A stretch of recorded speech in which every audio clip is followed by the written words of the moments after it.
Notion N1-2. Multiplication et division de relatifs. Donc voici la suite de ce qui a été vu en classe de 5e avec les règles pour multiplier et diviser. Donc ces règles ont été vues lors de l'activité. Et donc maintenant, on formalise en énonçant des règles et en calculant. Alors, règle numéro 5. Pour multiplier deux nombres relatifs, qu'est-ce qu'on fait? On va multiplier les parties numériques, donc les parties avec des chiffres, et il va falloir déterminer le signe du produit. Est-ce que c'est positif ou négatif? Pour cela, donc, il va falloir regarder. Est-ce que, comme pour l'addition est-ce que les deux nombres sont de même signe ou sont de signe contraire? Si les deux nombres sont de même signe, c'est-à-dire tous les deux positifs ou négatifs, le produit sera positif. Dans l'autre cas, si les deux facteurs ne sont pas de même signe, donc ils sont de signe contraire, donc on a un facteur positif, l'autre négatif, ou un négatif et l'autre positif. Dans ce cas-là, le produit est négatif. Mais donc c'est comme pour l'addition, on détermine, on fait notre calcul en deux étapes. Il y a la partie avec des chiffres et la partie donc qui concerne les parties numériques et la partie avec le signe. Et c'est là qu'il faut bien faire attention de ne pas tout mélanger. Exemple, on va effectuer le produit de moins 3 par moins 9. Voilà. Donc là, on fait le signe ou les parties numériques, peu importe. Hein. Donc si je regarde le signe d'abord, moins 3 et moins 9. Est-ce qu'ils sont de même signe ou sont de signes différents? Eh bien, ils sont de même signe.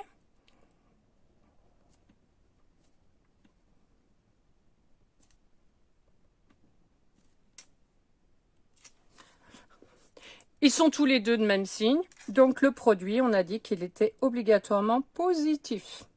Alors, ici, on a remis les parenthèses pour revoir les règles. Et une fois qu'on les maîtrise, bien sûr, on arrivera aux simplifications d'écriture. Donc, le produit est positif.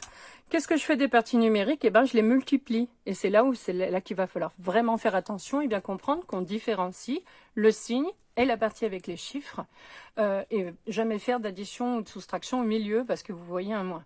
Maintenant, on va faire une multiplication parce que l'opération, c'est bien un produit. Donc, il faut connaître vos tables. 3 fois 9, 27. La réponse est plus 27. Deuxième exemple, j'ai plus 8 fois plus 2. Donc, du coup, ici, donc je masque le résultat. Plus 8 et plus 2, ils sont tous les deux de même signe.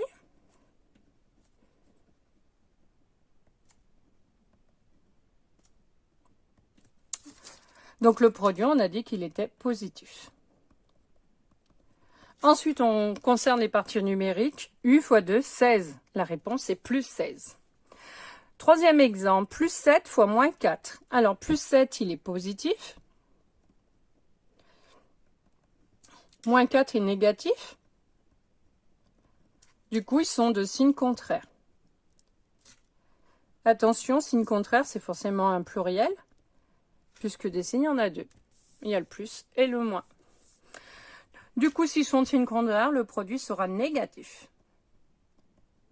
Donc, il y aura un moins. Je reviens à mon produit. Donc, le résultat est négatif. Et maintenant, je fais le produit des parties numériques. 7 fois 4, 28. La réponse est moins 28. Dernier exemple. Moins 5 fois plus 12. Moins 5, il est négatif. Plus 12, il est positif. Du coup, ils sont de même signe. De signe contraire, pardon.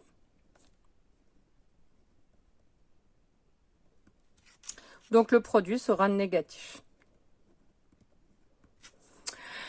Maintenant, je fais le produit des parties numériques. 5 fois 12, ça fait 60. La réponse est moins 60. Donc là, on vient de le voir pour le produit de deux nombres négatifs. Donc, je rappelle ce qui est important, de regarder le signe et la partie avec des chiffres en faisant toujours un produit. Et la partie avec des chiffres, ce qui est important, c'est de regarder. Même signe, ça sera positif. Signe contraire ou différent, le produit sera négatif. Alors, qu'est-ce qui se passe maintenant s'il y a plusieurs facteurs négatifs ou positifs? Donc, c'est la règle numéro 6. Qu'est-ce que je fais dans ce cas-là? Donc, on commence par regarder le signe. Voilà. Alors, on ne va pas les prendre deux par deux. Ça, c'est ce qu'on avait fait dans l'exemple, dans l'activité, pour essayer de trouver la règle. Ce qui est important, on a vu, c'était de compter le nombre de facteurs négatifs.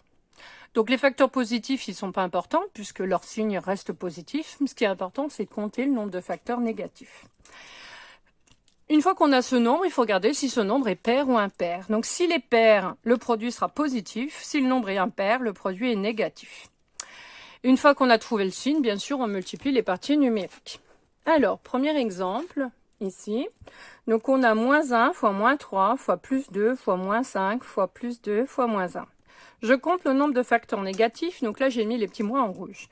1, 2, 3, 4. 4 facteurs négatifs. C'est pair, donc le résultat est positif. D'accord? Alors, je vais laisser des petites parenthèses pour vous montrer, hein, mais quand c'est positif et qu'on écrit sous forme simplifiée, le plus, il disparaît. Maintenant, il faut que je calcule les nombres que les parties numériques.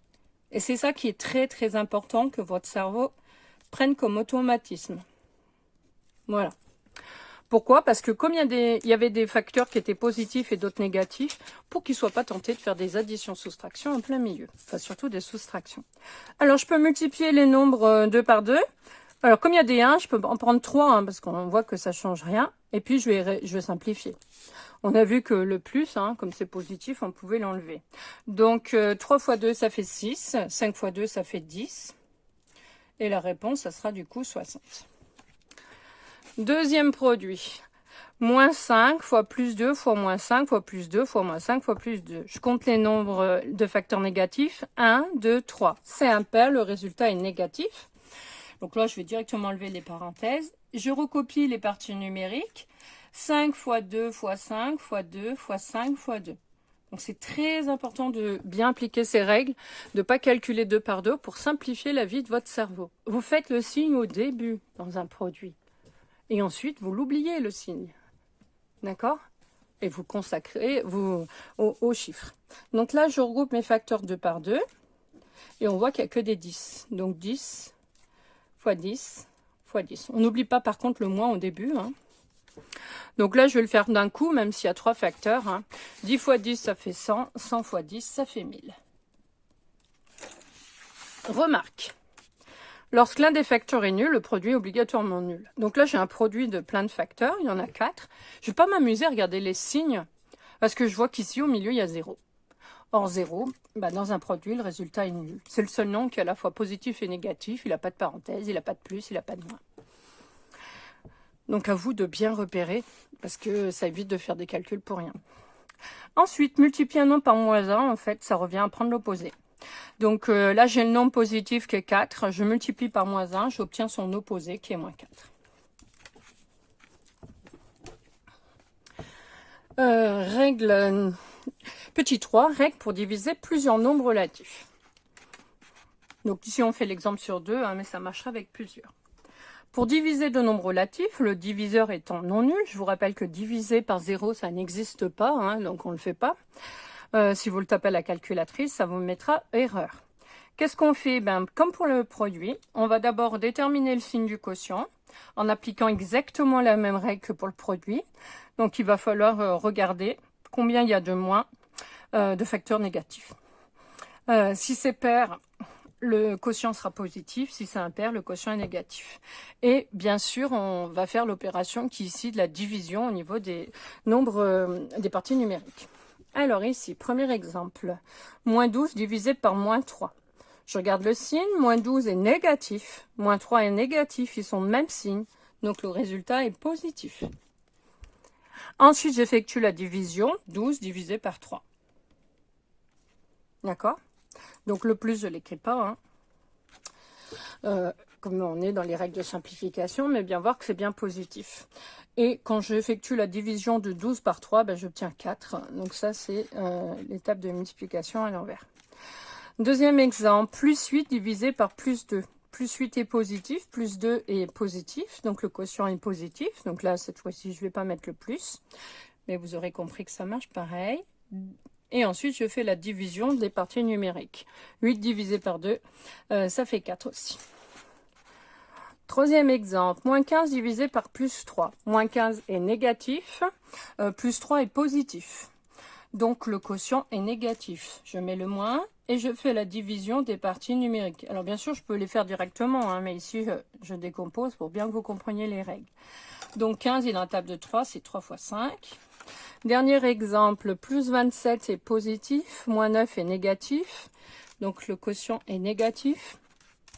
Ensuite, j'effectue le quotient de 27 divisé par 9. 27 est dans la table de 9, c'est 9 fois 3. J'oublie pas le moins du début et je mets le 3. Voilà ce qui se passe donc pour diviser plusieurs nombres relatifs. Quatrième règle, petit 4, pardon. C'est le rappel des règles de priorité dans un calcul complexe.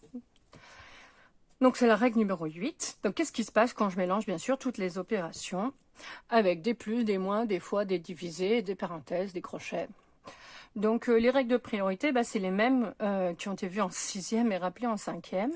En premier, je vais effectuer tous les calculs entre parenthèses. Je rappelle que s'il y a des crochets, ça correspond à des parenthèses, mais les plus à l'extérieur. C'est simplement une convention d'écriture. Mais donc, tant qu'il reste des calculs dans des parenthèses, il va falloir les effectuer. Ensuite, on effectuera toutes les multiplications et divisions. Donc, s'il y en a plusieurs, où est-ce qu'elles sont pour savoir les priorités. Et enfin, on effectuera les additions et soustractions. Donc, remarque, les règles de priorité avec les nombres relatifs, donc c'est ce que je vous disais, c'est les mêmes qu'avec les nombres décimaux. Donc, vous me direz, quelle est la différence avec la 6e, 5e? Eh bien, il y avait une petite différence, si vous connaissez bien vos règles. C'est qu'en 6e, 5e, les additions et les soustractions, on était obligé de les faire de gauche à droite. Puisqu'on ne connaissait pas les additions et soustractions de nombres relatifs. Et donc, on faisait qu'avec des nombres positifs. Mais donc, maintenant qu'on les connaît, le moins 6 correspond en fait à l'addition du nombre négatif moins 6. C'est une addition et on connaît les règles pour ajouter des nombres relatifs. Donc, il n'y a plus besoin de les faire de gauche à droite. On les fait dans l'ordre qu'on veut. Exemple. Donc, j'ai moins 8 fois, entre parenthèses, 3 moins 11 moins 37. Donc, calcul prioritaire, en premier, les parenthèses. J'en ai, donc je dois les effectuer en les soulignant. Je rappelle que souligner, c'est pas du folklore, c'est obligatoire. Ensuite, on fait attention, c'est pas parce que c'est prioritaire que je vais l'écrire en premier. L'opération qui est entre parenthèses, elle reste à la même place dans votre calcul. C'est simplement que le reste, je n'y touche pas. Je vais pas l'effectuer. Voilà. Alors, vous pouvez toujours écrire de gauche à droite, mais là, j'insiste pour vous montrer que je ne vais pas écrire le résultat de 3 moins 11 au début du calcul. Il était au milieu, il reste au milieu. Maintenant, j'effectue cette opération, 3 moins 11, donc c'est une addition, puisque là, on est sous forme simplifiée. Je vous rappelle qu'il n'y a pas de soustraction. 3 est positif, moins 11 est négatif, ils sont signes contraires. Je prends le signe dessus qui est la plus grande partie numérique. Donc de 3 et 11, c'est 11 le plus grand. Donc le résultat est négatif. Ah mince, j'ai fois et un moins. Donc je pense à mettre une parenthèse, parce qu'on ne peut pas écrire deux symboles d'opération collée. Deux symboles de signes d'opération collée. Et j'effectue donc le complément de 3 pour aller à 11. Donc de 3 pour aller à 11, il manque 8. Je n'ai plus de calcul entre parenthèses. Il me reste des parenthèses, mais c'est pas de calcul. C'est juste le nombre relatif moins 8. Donc, j'applique la deuxième règle de priorité. Je dois faire toutes les multiplications et divisions. Ça tombe bien, j'ai une multiplication, je la souligne. Attention, je vais bien jusqu'au signe du moins 8. Et là, j'applique la règle sur le produit. Et c'est là que c'est très important de bien connaître vos règles pour pas toutes les mélanger. Parce qu'ici, j'ai un produit de deux nombres de même signe. Et donc, il ne faut pas confondre avec l'addition de deux nombres de même signe. Parce que là, le produit est positif. Alors, quand j'ajoute et qu'il y a deux nombres négatifs, le résultat est négatif. Donc, c'est là qu'il va falloir vraiment, vraiment faire attention à ne pas tout mélanger. Donc là, c'est la règle du produit. Ils sont de même signe, donc le produit est positif. Comme c'est au début du calcul, je ne mets pas de signe. Ensuite, je fais le produit des parties numériques. 8 fois 8, 64. Et moins 37. Dernière opération, je n'ai plus de produit, je n'ai pas de division, donc je fais les additions, soustractions. Sachant qu'on a vu qu'il n'y avait pas de soustraction en fait. Donc, ce sont des nombres, donc c'est une addition de deux nombres relatifs. 64 est positif, moins 37 est négatif. Ils sont de signe contraire. Je garde le signe dessus qui est la plus grande partie numérique. Entre 64 et 37, c'est 64 le plus grand, donc le résultat sera positif. Comme on est sous forme simplifiée, j'écris pas le plus. Maintenant, je raisonne par complément. De 37 pour la 40, il manque 3. De 40 pour aller à 64, il manque 24. 24 plus 3, ça fait 27. Donc là, il faut faire très attention aux retenues. Donc, il faut bien compter par complément. S'il faut, on prend un brouillon. Hein. Donc, je répète comment on l'écrit sur le brouillon. Donc, on part du 37, on s'arrête à la dizaine supérieure, 40, et ensuite, on va à 64. Donc, il manque bien ici 3, et là, il manque 24. Et j'ajoute. Ça fera 27. Sinon, une fois que vous avez calculé, il faut vérifier que quand j'ajoute les deux petits nombres, j'obtiens bien le grand. C'est là que si vous vous trompez de retenue, hein, si vous mettez 37, 37 plus 37, ben quand vous allez calculer, 7 et 7, ça fait bien 14, ça finit par un 4, mais 3 et 3, ça fait 6, avec la retenue, ça fera 7. Et c'est là qu'il faudra que vous corrigiez. D'accord? Donc, peu importe la méthode que vous faites, il faut faire attention de bien vérifier. Je rappelle que lui plus lui, ça doit être égal à lui. On entoure ou on encadre à la règle. Le résultat. Deuxième exemple. Donc, j'ai pas de parenthèse. J'ai un divisé, un moins, un fois. Ah, divisé et fois, c'est prioritaire, mais au même degré. Donc, il va falloir que j'effectue les deux. Il va falloir faire attention, parce qu'on ne fait pas exactement comme en cinquième, puisque maintenant, on connaît toutes les règles. Donc, il faut bien que je prenne en compte le moins.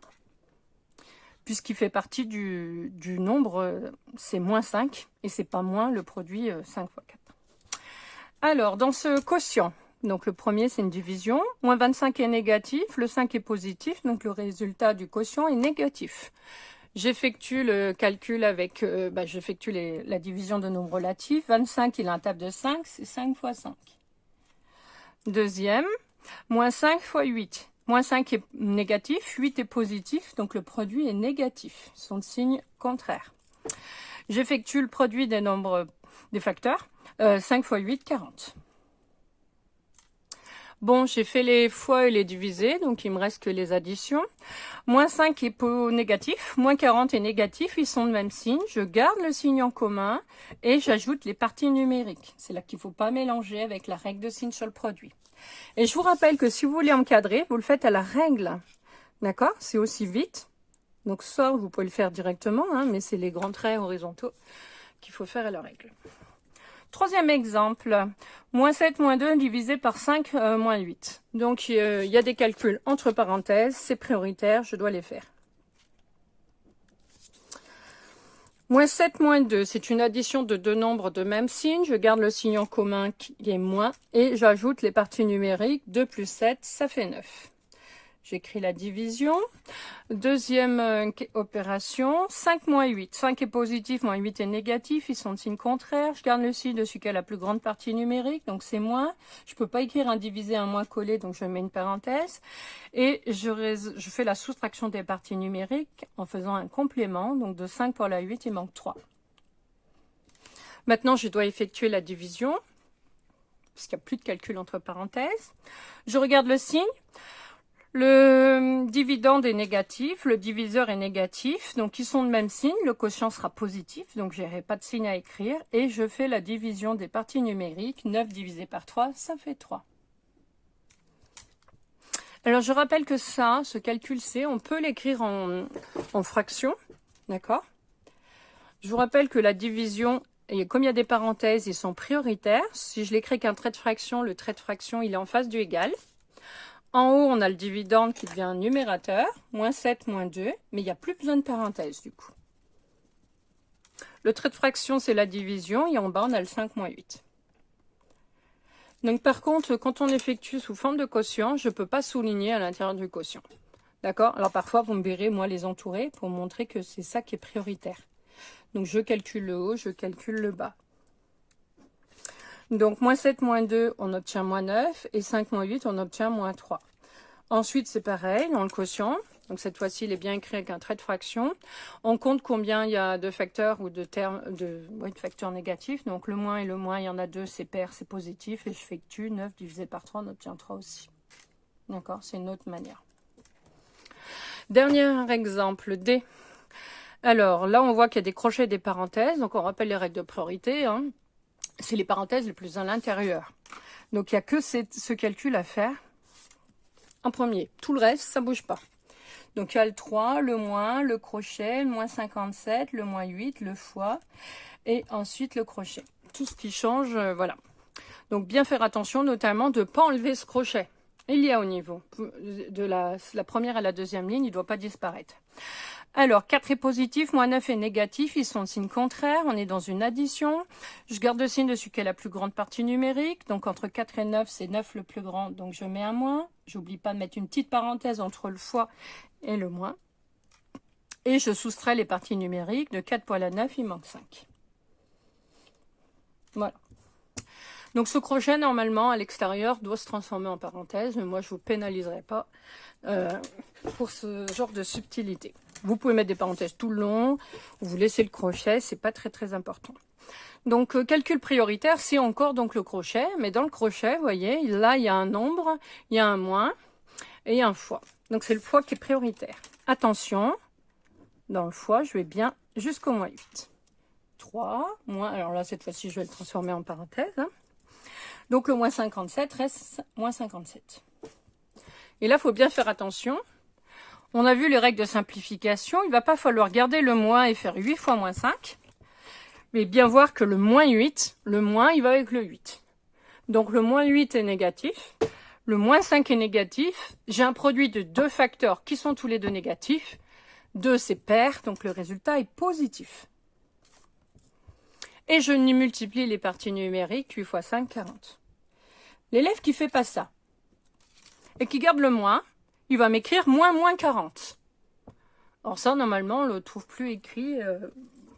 Faut bien faire attention, ça vous ferait une étape de plus à transformer la soustraction en addition et ensuite de calculer.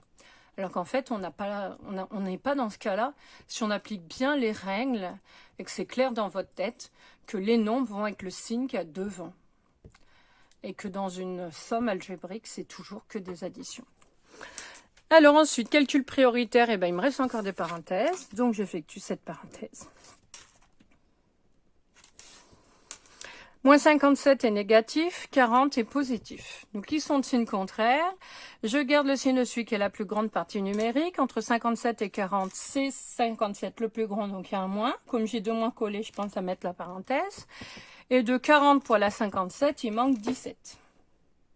Alors là, on est dans le cas, effectivement, où il y a deux moins. On n'y peut rien.